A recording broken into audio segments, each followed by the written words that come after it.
శ్రీ గురుభ్యో నమః. హరి ఓం. దంతాంచలేన ధరణీతలమున్నమయ్య పాతాళకేళిషు ధృతాది వరాహలీలం ఉల్లాఘనోత్ఫణ ఫణాధర గీయమాన క్రీడావదానమిభరాజముఖం నమామ. అమరీ కమరీ భార భ్రమరీ ముఖరీకృతం దూరీకరోతు దురితం గౌరీ చరణ పంకజం. ఇందీవరదళశ్యామం ఇందిరానందకందళం వందారు జనమందారం వందేహం యదునందనం. వాగర్ధావివ సంపృక్తౌ వాగర్ధ ప్రతిపత్తయే జగతః పితరౌ వందే పార్వతీ పరమేశ్వరౌ. ఆపదామపహర్తారం దాతారం సర్వసంపదాం లోకాభిరామం శ్రీరామం భూయో భూయో నమామ్యహం. బుద్ధిర్బలం యశోధైర్యం నిర్భయత్వమరోగత అజాడ్యం వాక్పటుత్వం చ హనుమస్మరణాత్ భవేతు. శ్రీ గురుభ్యో నమః. హరి ఓం. శ్రీమద్ రామాయణ అధ్యయన కార్యక్రమంలో ఇప్పుడు మనం అతి ప్రధానమైన అంటే కీలకమైనటువంటి ఆ శివధనుర్భంగం అనేటటువంటి ఘట్టంలోకి ప్రవేశిస్తున్నాం. శివధనుర్భంగము, శివధనుస్సు భంగము చేయబడుట. శివధనుస్సును విరిచిన వాడు శ్రీరాముడు. ఆ శివధనుస్సు ఏమిటో, దాని విశేషాలు ఏమిటో మనం ఈ రాబోయేటటువంటి కార్యక్రమంలో విశేషాలు తెలుసుకుందాం. ఇప్పుడు మొట్టమొదట జనకస్య వచశ్రుత్వా విశ్వామిత్రో మహాముని ధనుర్దర్శయ రామాయ ఇతి హోవాచ పార్థివం. పార్థివుడితో అంటున్నాడు విశ్వామిత్రుడు, ఓ జనక మహర్షి, మా శ్రీరాముడికి ఆ ధనుస్సుని చూపించవయ్యా అన్నాడు. తతస్స రాజా జనకః సామంతాన్ వ్యాధిదేశః. ఆయన ఆదేశించాడట ఎవరిని? సామంతుల్ని. ఏమని? ధనురానీయతాం దివ్యం గంధమాల్య విభూషితం. నిత్యము నేను గంధమాల్యాలతో అర్చించి అలంకరించి అర్చిస్తూ ఉన్నటువంటి ఆ ధనుస్సుని ఆనీయతాం, రండి తీసుకురండి అన్నాడు. జనకేన సమావిదిష్టాః సచివాః ప్రావిశన్ పురీం. ఇక్కడ వాళ్ళు ఉన్నది యజ్ఞవాటికలో కదా, వాళ్ళు పురీం ప్రావిశన్ నగరంలోకి వెళ్ళారు. తద్ధనుః పురత కృత్వా నిర్జగ్ము పార్థివాజ్ఞయ. ఆ ధనుఃపేటికని వాళ్ళు ముందుంచుకొని బయటికి వేడాలి. దాంట్లో నుంచి కోటలో నుంచి తీసుకొచ్చారు. శృణాం శతాని పంచాశతు, 5 పంచాశతు శతాని 5,000 మంది పురుషులు, 5,000 మంది పురుషులు వ్యాయతానాం మహాత్మనాం మంజూషాం అష్టచక్రాం తాం సమూహుస్తే కథంచన. అది అష్టచక్రాలు కలిగిన మంజూష ఒక పెట్టెలో చక్కగా నిక్షిప్తమై ఉన్నది, కూర్చుని ఉన్నది ఆ శివధనస్సు. దాన్ని 5,000 మంది పురుషులు ఆ 8 చక్రాలున్న ఆ పేటుకుని మిక్కిలి శ్రమతో ఎట్టకేలకు ఏదో విధంగా దాన్ని చక్రాలు ఉన్నాయి కాబట్టి తోసుకొచ్చారు, లాక్కొచ్చారు. తామాదాయతు మంజూషాం ఆయసీం ఎత్ర తద్ధను. ఏ పెట్టెలో అయితే ఆ ధనుస్సు ఉన్నదో ఆ ఆయసీం మంజూషాం, ఆ ఇనుంతో తయారు చేయబడినటువంటి ఆ పెట్టెని సురోపమం తే జనకము నృపతి మంత్రిణ తీసుకొచ్చి వాళ్ళు అంటున్నారు, ఇదం ధనుర్వరం రాజన్. ఇదిగోనండి మహారాజా, ఇదే ఆ ధనుర్వరము. పూజితం సర్వరాజభి, అందరూ రాజులు ఈ ధనుస్సుని పూజించారు. మిథిలాధిప రాజేంద్ర దర్శనీయం యదిచ్ఛసి, నువ్వు శ్రీరాముడికి చూపాలి అని అనుకుంటున్నటువంటి ధనుస్సుందే అదిగో తీసుకొచ్చాం. తేషాం నృపో వచ శ్రుత్వా కృతాంజలిరభాషత. వాళ్ళ మాటలు విని జనకుడు అంజలి ఘటించి మహాత్మం విశ్వామిత్రం మహాత్మానం తౌచో బహు రామ లక్ష్మణవు వాళ్ళతో అంటున్నాడు, ఇదం ధనుర్వరం బ్రహ్మన్. హే బ్రహ్మన్, ఓ బ్రహ్మర్షి, ఇదం ధనుర్వరం, ఇదిగో ఆ ధనుస్సు. జనకైరభిపూజితం, మా జనకరాజులందరూ కూడా ఈ ధనుస్సుని పూజిస్తూనే ఉన్నాం. రాజభిష్య మహావీర్యై అశక్తై పూరితుం పురా. ఇది ధనుస్సుని ఎక్కుపెట్టలేక మహావీరులైన రాజులు కూడా వాళ్ళు సతికలపడి కూర్చున్నారయ్యా. నైతత్సురగణా సర్వే నాసురా నచ రాక్షసాః గంధర్వ యక్ష ప్రవరాః సకిన్నర మహోరగాః. ఈ శవధనుస్సుని వంచటానికి కానీ, అల్లెత్రాడును కూర్చటానికి కానీ, బాణాన్ని సంధించటానికి కానీ, అల్లెత్రాడుని లాగటానికి కానీ, కనీసం దానిని ఎత్తటానికైనా సరే సమస్త దేవతలు గాని, అసురులు గాని, రాక్షసులు గాని, అగ్రశ్రేణికి చెందిన గంధర్వులు, యక్షులు, కిందరులు, నాగులు గాని సమర్థులు కాలేకపోయినారయ్యా. క్వగతిర్మనుష్యాణం, ఇంకా సామాన్యులైన మానవుల విషయం చెప్పడం దేనికి? ధనుషోస్య ప్రపూరణే ఆరోపణే సమాయోగే వేపనే తోలనే పివా. కాబట్టి తదే తద్ధనుషాం శ్రేష్టం, అదిగో ఆ ధనుశ్రేష్టం ఇదే. ఆనీతం ముని పుంగవ, తీసుకుని రాబడిందయ్యా. దర్శయైతన్ మహాభాగా అనయోహో రాజపుత్రయోహో. ఆ ధనుస్సు చేర్చాను దీన్ని, ఈ రాజపుత్రులకు నువ్వు చూపించు అంటే చూస్తున్నారు అందరూ. వాళ్ళు చూడటానికి నువ్వు అనుజ్ఞ ఇయ్యి, లేకపోతే నువ్వేం చెప్తావో చెప్పు. ధర్మాత్ముడైనటువంటి విశ్వామిత్రుడు జనకుడి మాటలు విని అంటున్నాడు, నాయనా శ్రీరామ, ఈ ధనుస్సును చూడుము.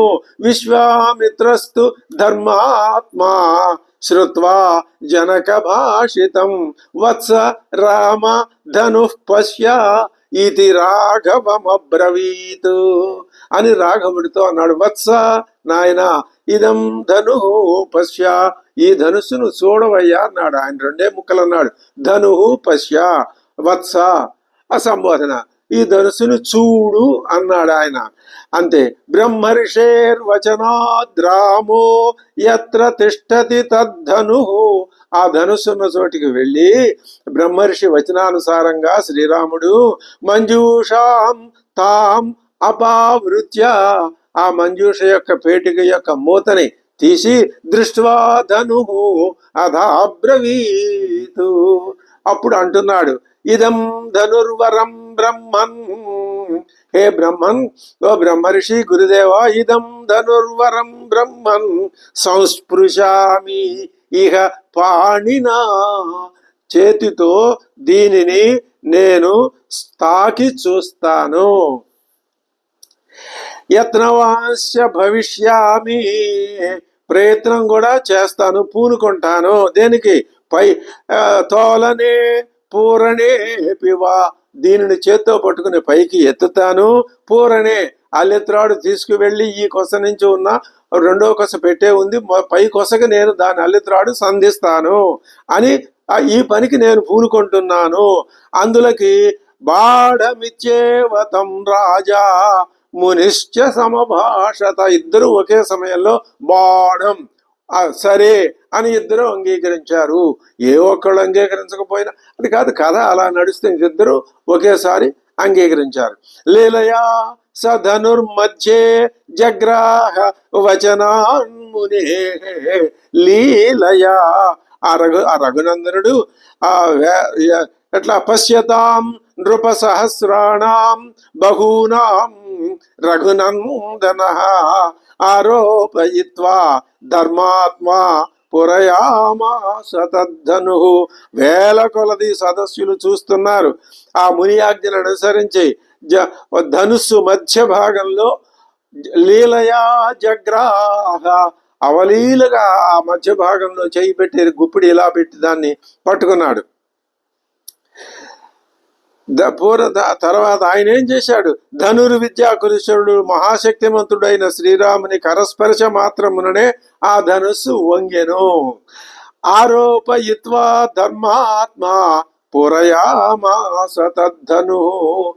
చేత్తో పట్టుకున్నాడు అంటే దాన్ని ఇలా పైకి ఎత్తాడనే అర్థం. ఎత్తకపోతే పట్టుకోవటం ఎందుకు? పట్టుకుని పైకెత్తి ఆరోపయిత్వా అల్లెత్రాడు పైకొసకి తగిలించి ధర్మాత్మ పూరయామాస. దాన్ని ఏం చేశాడు? ఇలాగ దాంట్లో ఆకర్ణాంతము దాన్ని లాగాడు, నారి లాగాడు. తద్బభంజ ధను మధ్యే నరశ్రేష్ఠో మహాయశాః తస్య శబ్దో మహానాసీత్ నిర్ఘాత సమనిస్వనః. ఆయన దాని నరశ్రేష్ఠుడు, ఆ వింటి నరశ్రేష్ఠో మహాయశాః. ఆయన ఏం చేశాడు? మహాయశుడు నరశ్రేష్ఠుడు అయినటువంటి నరుడు. అది పైన అన్నాడు జనక మహారాజు, నరులకే, దేవతలు గంధర్వులు వాళ్ళకే సాధ్యం కాలేదు, నరులకేం సాధ్యం అవుతుంది అన్నాడు. అందుకని ఈయన అంటున్నాడు, ఇక్కడ అంటున్నాడు వాల్మీకి, నరశ్రేష్ఠ. ఈయన సామాన్య నరుడే కాదు, నరశ్రేష్ఠుడు. అంటే పురుషులలో ఉత్తముడు, పురుషోత్తముడు, ఉత్తమ పురుషుడు. ఏదైనా ఒకటే, కాస్త తేడాగా అర్థం చెప్పుకుంటే చెప్పుకోవచ్చు. వేదవేద్యుడైన పరమ పురుషుడు కదా. నరశ్రేష్ఠే నరశ్రేష్ఠో మహాయశాః. ఎక్కడిది మహాకీర్తినికి? తాటకా భంజనం వలన, సుబాహు వధ వలన, మరి విశ్వామిత్రుని యజ్ఞ సంరక్షణం వలన, అహల్యకి శాప విమోచనం ఇచ్చినందు వలన ఆయన యశస్సు అప్పుడే దశ దిశలా ప్రాకిపోయింది. అందరూ చెప్పుకుంటున్నారు. అది తద్బభంజ ధను మధ్య ఆకర్ణాంతం లాగాడు. అది ఆ ధనుస్సు ధను భభంజ, అది మధ్యకి పెళ్ళుమని విరిగిపోయింది. ఆ ధనుర్భంగం ఎలా ఉంది? ఆ వచ్చిన ధ్వని తస్య శబ్దో మహానాసీతు నిర్ఘాత సమనిస్వనః. ఇది కథా విధానంలో ఏదైనా వస్తువు విరిగినప్పుడు ఆ శబ్దం అవుతుంది. ఇక్కడ ఇది మనం మామూలు సామాన్యమైన ధనుస్సు అని అనుకోరాదు. ఇక్కడ ఒక విశేషం ముందు చెప్పుకోవాలి. ఇది శివధనుస్సు. శివధనుస్సు ఎలా వచ్చింది అనే సంగతి మనకి తెలిసింది. ఇప్పుడు శివధనుస్సు వాళ్ళకి జనక మహారాజులకి వాళ్ళ ఇంటికి చేరింది. సరే, అది నేను దాన్ని పూజిస్తున్నాను అని ఆయన చెప్పాడు. అది బాగుంది. ఇప్పుడు ఈ శివధనస్సు విరిగినందువలన ధ్వని ఉత్పన్నమైంది. ఆ ధ్వని ఎలాంటిదో? మహాన్ ధ్వని, గొప్ప ధ్వని. నిర్ఘాత సమనిస్వనః అంటే పెద్ద నిర్ఘాతం అంటే పిడుగుపడినప్పుడు వచ్చే శబ్దం ఉరుం.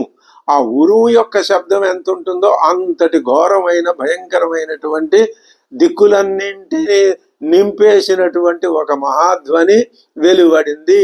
ఇంకా అంతేకాదు, భూమి కంపశ్య సుమహాన్ సర్వ పర్వతస్యేవ ధీర్యతః నిపేతుశ్చ నరా సర్వే తేన శబ్దేన మోహితాః.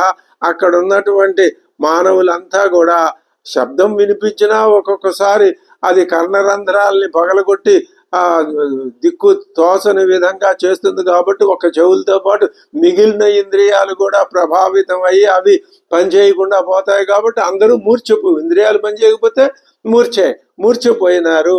ఎవరు మాత్రం మూర్ఛపోలేదు? వర్జయిత్వా మునివరం రాజానం తౌచ రాఘవౌ.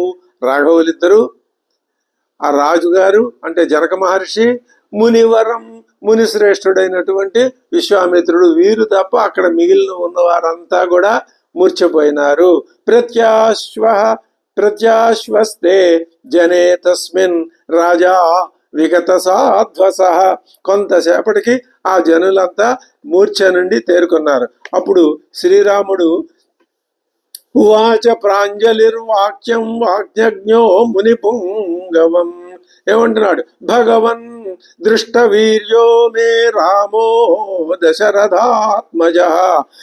శ్రీరాముడు శివధనుస్సును ఎక్కుపెట్టగలడో లేదో అని, తనకు అల్లుడు అగునో కాదో అని కలవరపడుతున్న జనకుని యొక్క మనస్సు కుదుటపడింది. విగత సాధ్వస, ఆయన మనస్సులో ఉన్నటువంటి ఆ కంగారు కాస్త అది పోయి ఆయన ప్రశాంతంగా అమ్మయ్య పర్వాలేదు, తన తన యొక్క ఆ కోరిక నెరవేరింది అని అనుకున్నాడు ఆయన. అప్పుడు అంటున్నాడు, దశరథుడి కుమారుడైన శ్రీరాముని దివ్య పరాక్రమాన్ని ప్రత్యక్షంగా చూశాను. భగవన్ దృష్ట వీర్యో మే రామో దశరథాత్మజ, నేను ఆ రాముని యొక్క పరాక్రమం చూశాను. అత్యద్భుతం అచింత్యంచ న తర్కితమిదం మయా, ఇలా జరుగుతుందని నేను అనుకోలేదు. ఇది అత్యద్భుతమైంది, అతర్కితం ఊహకందనిది, అచింత్యం ఊహకందనిది. జనకానాంకులే కీర్తిం ఆహరిష్యతి మే సుత, అయోనిజి అయిన నా కూతురు సీత ఈ దశరథుని కుమారుడు రూపగుణ సంపన్నుడైన శ్రీరాముని భర్తగా పొంది మా వంశ కీర్తి ప్రతిష్టల్ని ఇనుమడింపజేస్తుంది. జనకానాంకులే కీర్తి ఆహరిష్యతి, ఆమె మా వంశ ప్రతిష్టని ఆవిడ పెంపొందింపజేస్తుంది. ఎప్పుడు? సీత భర్తారమాసాద్య రామం దశరథాత్మజం, ఈ శ్రీరాముణ్ణి దశరథాత్మజుడైనటువంటి శ్రీరాముణ్ణి భర్తగా పొందినటువంటి నా కూతురు మా సీత మా వంశం యొక్క పేరు ప్రతిష్టల్ని ఇనుమడించేటట్లు చేస్తుంది. ఆమె జన్మించటం వల్ల మేమంతా ధన్యులమైనాము. మమ సత్య ప్రతిజ్ఞా చ వీర్యశుల్కేతి కౌశిక, సీత ప్రాణైర్బహుమత దేయా రామాయ మే మసుత, భవతోనుమతే బ్రహ్మం శీఘ్రం గచ్చంతు మంత్రిణః మమ కౌశిక భద్రంతే అయోధ్యాంతరితారథైః. చెప్తున్నాడు ఇక్కడ శివధనుర్భంగం జరిగినప్పుడు వచ్చినటువంటి ఆ ధ్వనిని కవి సమ్రాటులు ఏ విధంగా ఆ ధ్వనిని వర్ణించారో అది మనం గ్రహించకపోతే, తెలుసుకోకపోతే, వినకపోతే చాలా లోపం జరిగినట్టే అనిపిస్తుంది. ఆయన ఏం చెప్తున్నారు? ధనుర్భంగం జరిగినప్పుడు అక్కడ ఆ లోకంలో హేరంబోన్నత శూర్పకర్ణ వివర హ్రీకార్యై షణ్ముఖ స్ఫార ద్వాదశ నేత్రగోళ వివృత ప్రాకారమై శైల కన్యా రాజన్నవ ఫలమండల విభుగ్న క్రీడమై యాశ్చలద్గిరుగ్ర ప్రమదంబుగా ధనువు మ్రోజన్ శైవలోకంబులన్. మూలంలో నిర్ఘాత సమనిస్వన అన్నారు, దాన్ని ముందు పద్యంలో చెప్తున్నారు కవి సమ్రాటులు. నిష్ఠావర్షదమోఘ మేఘపటలీ నిర్గచ్చదు జ్యోతిత స్పేష్టేరం మదమ మాలికా యుగపదు జృంభన్హో మహాఘోర బంహిష్ట స్ఫూర్జదు షండమండిత రవాహీన క్రియా ప్రౌఢి ద్రాఘిష్టంబై ఒక రావమంతట ఎసంగెన్ చిన్న చాపంబునన్. ఆ చిన్నమైపోయి రెండు ముక్కలైపోయినటువంటి ఆ శాపం నుంచి ఒక రావమంతట యసంగన్, అది ధ్వని వెలువడింది. ఎటువంటిది ఆ ధ్వని అంటే అదే మాట నిర్ఘాత సమనిస్వనము. ఈ ఒక్క మాటకి అద్భుతమైనటువంటి శార్దూలం పద్యాన్ని ఆ కవి సమ్రాటులు నిష్ఠా వర్షదమోఘ మేఘపటలి, భయంకరమైన వర్షం కురుస్తుంటే అటువంటి మేఘపటలాల్లో నుంచి నిర్గచ్చతు ఉద్యోతిత స్పేష్టేరం మద మాలిక, మేఘమాలికల నుంచి, బాగా దట్టంగా ఉన్నటువంటి మేఘమాలికల నుంచి యుగపద్ ఉజృంభన్, మెరుపు తీగ రావటం, ధ్వని రావటం రెండూ ఒకేసారి. మహాఘోర బౌహిష్ట స్ఫూర్జదు షండ మండిత రవాహీన, అహీనమైన రవం, హీనమైన రవం కాదు, తక్కువ కాని అంటే అత్యధికమైన అధికాధికమైనటువంటి రవం. ఆ రవక్రియా ప్రౌఢిన్, ప్రౌఢి యొక్క ద్రాహిష్టంబై, అది ఎంతో దృఢమై ఒక రావం అంతట చలంగన్ చిన్న చాపం. ఇది అద్భుతమైన పద్యం. విశ్వనాథ్ సమయానికి ఆ సందర్భానికి తగినట్టు మరి శ్రీరామచంద్రుడు ఆ శివధనుస్సుని భంగం చేసినప్పుడు అది విరిగింది, చప్పుడైంది అంటే అందులో ఏ విధమైన ఇది ఉంటుంది, కవిత్వం ఉంటుంది. పద్యం ఇలా చెప్తే ఆ ఘట్టానికి సరిపడా సందర్భంగా ఉంటుంది. ఇక్కడ ఇది ఇది ఎక్కడ చిన్న చాపం వలన పుట్టింది, ఇంకా 2-3 చెప్తున్నాడు. అది ఎక్కడ జరిగింది? శైవలోకంలో ఆ ధ్వని ఎలా ఉంది? హేరంబోన్నత శూర్పకర్ణ వివరహ్రీకార్యై షణ్ముఖ స్ఫార ద్వాదశ నేత్రగోళ వివృతి ప్రాకారమై శైలకన్యారాజన్నవ ఫాలమండల విభుగ్న క్రీడమై యాశ్చలద్గీర్ ఉగ్ర ప్రమదంబుగా ధనువు మ్రోగెన్ శైవలోకం బులన్. ఈ ధ్వని శైవలోకాల్లో ప్రతిధ్వనించింది. అది శివధనుస్సు కదా, కాబట్టి అది ఎవరి చేత నిర్మింపబడిందో, ఎవరి చేత ఈ జనకులకి ప్రసాదింపబడిందో, దీనికి మూలం ఎక్కడుందో ఆ లోకంలో ఈ ధ్వని వినపడింది. ఎవరు విన్నారు? అదిగో ఆ విఘ్నేశ్వరుడు విన్నాడు, అలాగే కుమారస్వామి విన్నాడు, అలాగే అమ్మవారు పార్వతీదేవి కూడా విన్నది. వాళ్ళు ఈ ధ్వనిని విన్నారు. శివధనుర్భంగం జరిగిన ధ్వనిని వాళ్ళు విన్నారు. తర్వాత నృత్యన్మంజుల తారహార కబరీ నిష్యంది ముక్తామణి ప్రత్యగ్ర ప్రసవాక్షి సంకలన దివ్యత్ కంధరాభేద సాహిత్య ప్రౌఢ నవాప్సరో నటన సాహిత్య ప్రశస్తాచ్ఛదృగ్గీత్యాకార మనోజ్ఞమై ధనువు మ్రోగెన్ స్వర్గలోకం బులన్. దేవతలంతా ఆనందంతో సంతోషంతో నాట్యం చేశారు. వాళ్ళకి కావాల్సింది అదేగా. శివధనుర్భంగం జరిగితే అమ్మవారు అయ్యవారి యొక్క వివాహం జరుగుతుంది, రావణాసుర సంహారం జరుగుతుంది. అది వాళ్ళ యొక్క బాధ, వాళ్ళ కోరిక అది.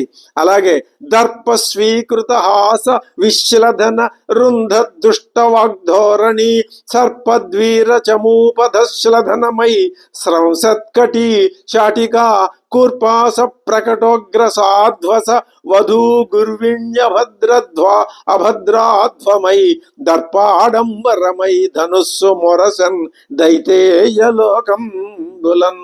వాళ్ళు అంతకు ముందు దాకా గర్వంగా ఉన్నటువంటి నడుస్తూ నవ్వుతూ ఉన్న వాళ్ళ యొక్క ముఖాలన్నీ ఒకసారి దీనమయ్యి ఆ శివధనుస్సు కాస్త విరిగిపోయింది. వాళ్ళ ఆ శివధనుస్సు భంగం కలగనంత వరకు వాళ్ళకి ప్రమాదం లేదనే ఆలోచనలో వాళ్ళు ఉన్నారో ఏమో. ఇప్పుడు అది కాస్త భంగమైంది. ఇప్పుడు స్ఫీతష్టాపద విద్యుదుజ్వల పయఃపీయూషధారాధునీనీత ఆస్వాద్యతర ప్రగల్భ వచన స్నిగ్ధానన అంభోజ సంధా తీర్థంకర మగధోల్బణము నానా మేదినీరాట్ సభాగీతి స్వాదు మనోజ్ఞమై ధనువు మ్రోగన్ రాజలోకం బులన్. రాజలోకం హర్షాతిరేకంతో వాళ్ళ ధ్వనిని స్వాగతించారు. ఈ విధంగా విశ్వనాథ వారు ఆ శివధనుర్భంగం జరిగినప్పుడు అక్కడ ఒక 4 పద్యాల్ని అత్యద్భుతంగా ఆ సంఘటనకి తగినట్లుగా వర్ణించారు. ఇప్పుడు మరొక విశేషం ఈ శివధనుర్భంగం సందర్భంగా మనం గమనించాలి. ఈ శివధనుస్సు ఏమిటి, శివధనుర్భంగం ఏమిటి, దాని వలన అసలు నా కుమార్తెని ఈ శ్రీరాముడికి ఇచ్చాను అని ఆ జనక మహర్షి అనడం ఏమిటి అంటే, ఈ ధనుస్సు యొక్క ప్రసక్తి మనకి ఉపనిషత్తుల్లో కనిపిస్తుంది. అందులోనూ ముండకోపనిషత్తులో ఉంది. ఏముంది ప్రసక్తి అక్కడ అంటే,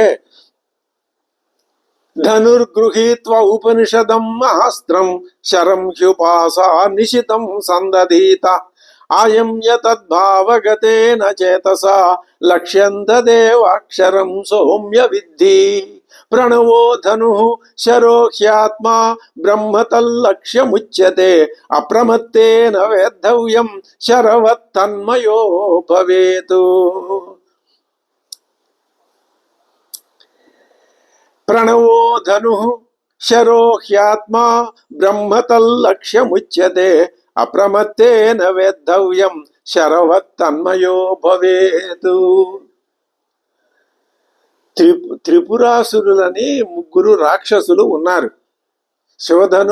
శివధనుస్సు అది దాని యొక్క ప్రాముఖ్యతని తెలిపే పురాణ కథ ఒకటి ఉన్నది. వాళ్ళు ముగ్గురు అన్నదమ్ములు రాక్షసులు. వాళ్ళకి ఏమి బ్రహ్మదేవుని గురించి తపస్సు చేశారు, ఇదంతా మామూలే. వాళ్ళు మేము 3 నగరాలు నిర్మిస్తాము, ఆ 3 నగరాల్ని ఎవరు ఏమీ చేయలేరు, ఆ విధంగా మాకు వరం ఏమంటే అది అలా కుదిరేది కాదు, అవి ఏదో ఒక విధానంగా అవి పోతాయి, ఉండవు కదా అని బ్రహ్మదేవుడు అంటే, అయితే ఒక బాణంతో పడేటట్టుగా మాత్రం ఒప్పుకుంటాం, ఇంకా ఏ విధమైన ఆయుధాలకి ఆ నగరాలు పోకుండా ఉండాలి, అది ఇనుంతో చేసిన నగరం, మరి అలాగే బంగారంతో వెండితో ఈ 3 చేసిన నగరాలు, ఇవి భూలోకంలో ఒకటి, ద్యులోకంలో ఒకటి, మరి దేవలోకంలో ఒకటి, 3 నగరాలు వాళ్ళు నిర్మించారు. ఆ నిర్మించుకొని ఇంకా వాటికి ఏ విధమైన ఇది లేదు కాబట్టి, అవి పోవు కాబట్టి, స్థిరంగా ఉంటాయి కాబట్టి, ఎప్పటికీ ఉంటాయి కాబట్టి అని బ్రహ్మదేవుడు వరం ఇచ్చాడని అనుకుని వాళ్ళు ఆ నగరాలు నివాసంగా చేసుకుని మొత్తం దేవతల్ని, ఋషుల్ని, మునుల్ని, వేదాధ్యయన శీలుర్ని వాళ్ళు ఇష్టం వచ్చినట్టుగా బాధించడం ప్రారంభించారు. ఇది అంతటా ఎప్పుడూ అన్ని పురాణాల్లోనూ ఉన్న కథే. ఈ బాధలు పడలేక వాళ్ళు వెళ్ళి ఆ పరమేశ్వరుణ్ణి ప్రార్థించటం, ఆయన తన మనస్సుతో ధ్యానం చేసి ఒక వింటిని తయారు చేయమని అతనికి ఎవరికి మయుడికి ఎవరికో చెప్పటం, ఎవరికైతేనే ధనుసు తయారు చేయమని ఆయన చెప్పాడు. ధనుసు తయారైంది. ఆ వింటిని ధనస్సును పట్టుకుని 3 నగరాలు ఒకే వరుస, ఇది కథ, 3 నగరాలు ఒకే వరుసలోకి ఆ తిరగటంలో అవి ఒక వచ్చే సమయం చూసి ఆయన ఒక బాణం ప్రయోగించాడని ఆ 3 భస్మమైనవి అని, ఆయన త్రిపురాసుర సంహారుడు అనే బిరుదం ఆయనకు అప్పటి నుంచి వచ్చింది. ఇది పురాణ కథ. కానీ ఇందులో గనక మనం అంతరార్థాన్ని పరిశీలించి చూస్తే, ధనుర్గృహీత్వ ఉపనిషదం, ఉపనిషత్తులు చెప్పిన ధనుస్సు మీరు గ్రహించండి. ఏమిటా ధనస్సు? ఓంకారమే ధనస్సు. ఓంకారం 3 అక్షరాల చేత నిర్మింపబడుతుంది. ఆ, ఉ, మా. అకారం ఉకారంతో కలిస్తే ఓకారం అవుతుంది, మకారంతో 2 పెదవులు కలిసిపోయి ఓం అనే శబ్దం ఏర్పడుతుంది. అదే ధనుస్సు. మాండూక్యోపనిషత్తు ఏం చెప్తోంది? ఈ ఓంకారాన్ని ఒక ధనుస్సుగా మీరు భావించి, అది ఇక్కడ ఈ మంత్రం ఆ అర్థాన్ని చెప్తోంది. మీరు జాగ్రత్త, స్వప్న, సుషుప్తులనే 3 దశల్ని నిర్జించండి, వీటికి అతీతమైన 4వ దశలోకి వెళ్ళండి. అదే త్రిపురాసురాల్ని మీరు భంజించటం. ఎవరు మీరు అంటే సాధకుడు. ఏ కథ చెప్పినా, ఏది చెప్పినా, ఏ వేద మంత్రం చెప్పినా సాధకుడు తను మోక్షం సాధించే విధానమే చెప్తుంది తప్ప మరొక విషయం ఏది చెప్పదు. మనం నిర్భయంగా ఆ విషయాన్ని చెప్పుకోవచ్చు. మరొక విషయం ఏముంది? మానవుడికి మోక్షం ఇప్పించడం కోసమే కదా వేదం వచ్చింది,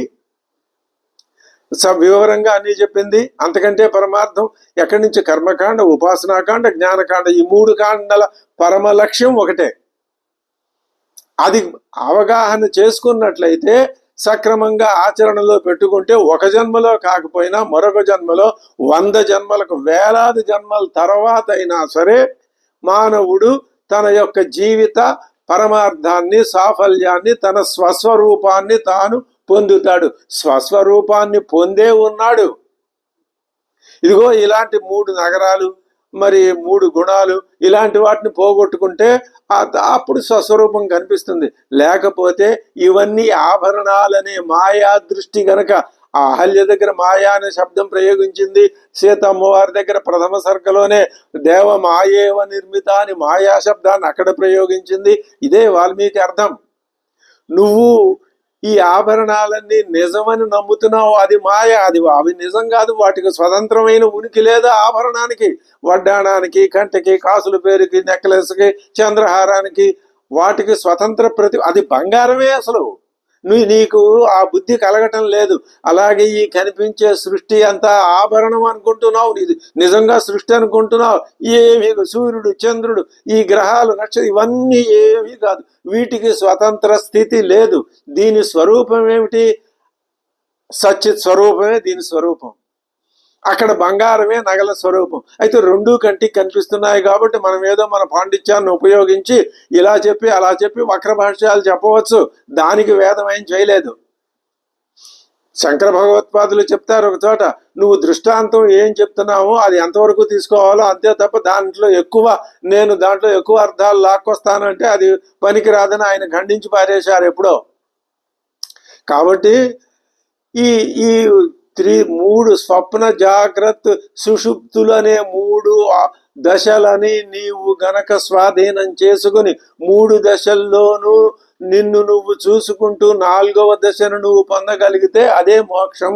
అదే ఇక్కడ ధనుస్సుతో ఆ ధనుస్సుని ఎక్కుపెట్టి ఆ అకార ఉకార మకార సంయోజనాత్మకమైనటువంటి ఆ ఔపనిషదమైన ధనుస్సుని ఎక్కుపెట్టి అదే చెప్తున్నారు. బ్రహ్మతల్లక్ష్య ఆ ధనుస్సును ఎక్కి పెట్టాం. ఆ బాణవశ ధనుష్యరో హ్యాత్మ, నీ ఆత్మ అనే శరంగా పెట్టుకో, అంటే నీ జీవాత్మని శరంగా పెట్టు. ఎక్కడికి నీ స్వస్వరూపం మీదకి ప్రయోగించాలి. బ్రహ్మతల్లక్ష్యం ఉచ్యతే, పరమాత్మే దానికి లక్ష్యం. అప్రమత్తేన వేద్ధవ్యం, ఏమాత్రం ఏమరపాటు లేకుండా జాగ్రత్తతో నువ్వు దాన్ని వేద్ధవ్యం భేదించు. శరవతు తన్మయో, నువ్వు శరం వెళ్ళి అప్రమత్తుడుగా నువ్వు గనక దాన్ని భేదించినట్లయితే ఆ శరం వెళ్ళి ఆ లక్ష్యంలో ఏ విధంగా దూరిపోతుందో గుచ్చుకుపోతుందో నీ నీ మనస్సు కూడా అదే విధంగా మోక్షంలో స్థిరమైపోతుంది. ఇది చెప్పటానికే శివధనుస్సు వచ్చింది. ఆ శివధనుర్భంగం వలన ఏం జరుగుతుంది అంటే, అసలు శివధనుస్సు అని విష్ణు వైష్ణవ ధనుస్సు అని ధనుస్సు అంతా ఒకటే, ఓంకారమే ధనుస్సు. దాన్ని ఇక్కడ చెప్పాల్సి వచ్చినప్పుడు శివధనుస్సు అన్నారు. అక్కడ ఆయన ప్రయోగించి ఆ రాక్షసుల్ని సంహారం చేసినప్పుడు వైష్ణవ ధనుస్సు అన్నారు. ధనుస్సు ఒకటే, ఓంకారమే ధనుస్సు. ఆయన ప్రయోగించిన మోక్ష సాధకుడైనటువంటి మానవుడు, వైరాగ్యపూరిత మనస్కుడైన మానవుడికి దాంతో పాఠం చెప్పటమే ఆ విష్ణువు లక్ష్యం. ఇక్కడ మనం ఇద్దరు ఒకటే, రెండు వేరు వేరు కాదు. ఇద్దరు మహాపురుషులు, ఇద్దరు దేవతలు, ఇద్దరు దేవతామూర్తులు లేదు, ఒకే తత్వం. మనం ఏదైనా రెండుగా భావించందే మనకు నిద్ర పట్టదు కదా. ఆ భావాన్ని ఎంత తొందరగా పోగొట్టుకుంటే అప్పుడు నీకు శరవత తన్మయో భవేత్ అనే స్థితి నీకు లభిస్తుంది. ఇది ఇప్పుడు రాముడు ఏం చేశాడు, ఏం చూపిస్తున్నాడు, మనకి ఏం చెప్తున్నాడు ఆయన ఈ చర్య ద్వారా, ఇదంతా కథ. శివధనుస్సుని ఆ త్రిపురాల్ని భస్మం చేసిన తర్వాత ఆ ధనుస్సుని దేవతలకు ఇచ్చాడు. దేవతలు దేవతల ద్వారా జనకుడు ఇంటికి చేరింది. అది జనకుడు ఇంట్లో పూజలు అందుకుంటోంది. ఇప్పుడు ఆ జనకుడు ఏం చేశాడు, దీనిని ఎక్కువ పెట్టి అంటే ఇప్పుడు జనకుడు ఆ ధనుసుని నిజంగా చేత్తో పట్టుకుని ఎక్కుపెట్టి ఇదంతా కేవలం అందులో ఒకానొక ఇది మాత్రమే, సింబల్ మాత్రమే. అంటే సీత ఎవరు, సత్స్వరూపిణి. ఆ సత్స్వరూపాన్ని పొందవలసింది ఎవరు, జ్ఞానస్వరూపం. రెండు ఒకటే, కానీ మనం విడివిడిగా ఉన్నాయి అనుకుంటున్నాం. కాబట్టి జ్ఞానము ఆ సత్స్వరూపాన్ని పొందిందని చెప్పటమే శివధనుర్భంగం ద్వారా ఆత్మ జ్ఞానాన్ని సత్స్వరూప జ్ఞానాన్ని సత్స్వరూపాన్ని జ్ఞానం తనలో ఇమిడించుకుంది అని చెప్పటం, అది ప్రధానం. అదే సీతా స్వయంవరం. అప్పుడు ఇది మళ్ళీ కథలోకి వచ్చేసరికి ఇది నిరూపించాడు రాముడు. ఈ ధనుసుని ఎత్తి దాన్ని విరచటం వల్ల ఆ కథలో దాని ప్రయోజనంగా అమ్మవారితో వివాహం జరిగింది. మళ్ళీ కథ మామూలే. కథ ఎప్పుడూ కూడా ఒక్కొక్క ఘట్టంలో, ఒక్కొక్క శ్లోకంలో కానీ, ఒకానొక సందర్భంలో కానీ స్పష్టంగా మోక్షార్థి అయిన మానవుడికి ఏ విధానం ఉందో ఆ విధి విధానాన్ని చూపిస్తూనే ఉంటుంది.